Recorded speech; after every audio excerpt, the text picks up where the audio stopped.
teams of 3 and tell them your topic is how does a native stream ecosystem work, yours is what are invasive species, yours is what are the impacts of the degradation of a stream ecosystem, and yours is stream restoration. They're each going to create a slide. When they log into their email and go to documents, they're now going to see stream restoration, and they can click on it and open it, and they can already edit it. And then so they can call their slide Team 2 Stream Restoration. And then on the board I can put the requirements that you must come up with a definition, you must Google and find a picture, and then put it on your slide. And then by the end of the class, they can come up and they can do their presentation. So it's a group work that then they can immediately display in class.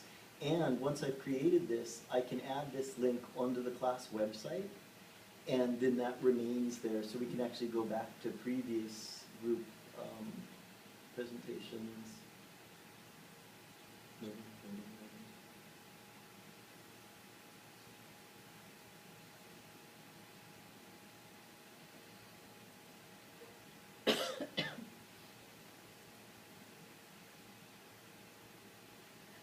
And so this is, the class broke up and they each had to define a different element from the map.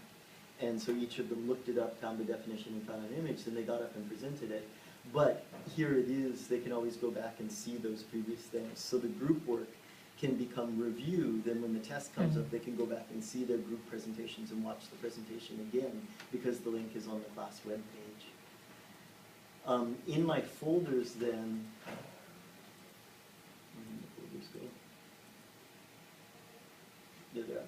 In my folders, I called it editable to remind myself not to put my assignment sheet or anything else I don't want them to edit in there, because it'll be immediately editable. But if you were going to have a seminar or have a group of teachers get together or something, you could put their email. Today what I was going to do was put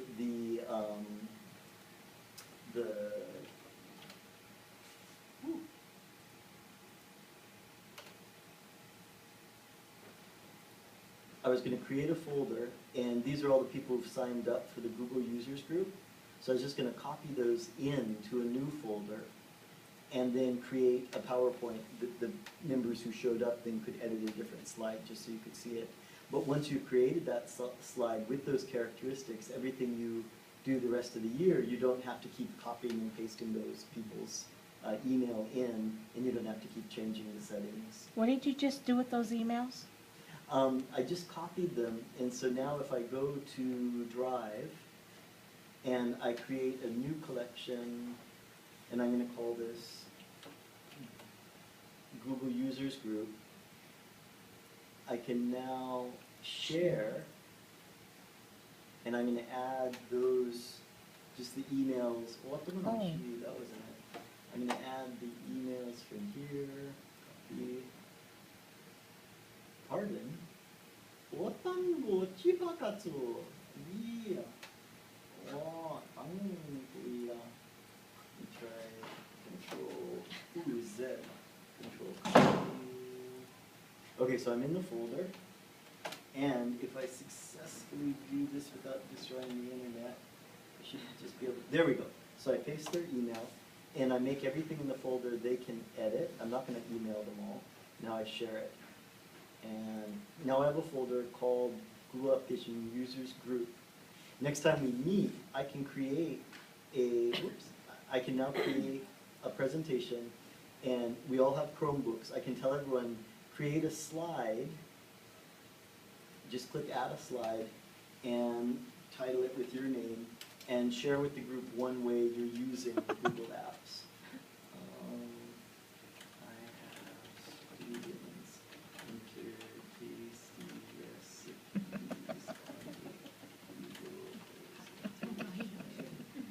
on but then at this meeting, if all 16 people or 30 people enter something, then we can start back at the beginning and just go through and talk about them. You didn't put editable. Yeah. Mark. No, I did put editable, right? Not the title. Oh, thank you, you're correct. I didn't name it properly. So that is Now, once there's any document in this folder, so if I did create that presentation, oh, how come? Whoopsie, because I didn't title it. Let's call this Sharing How We Use Google Apps.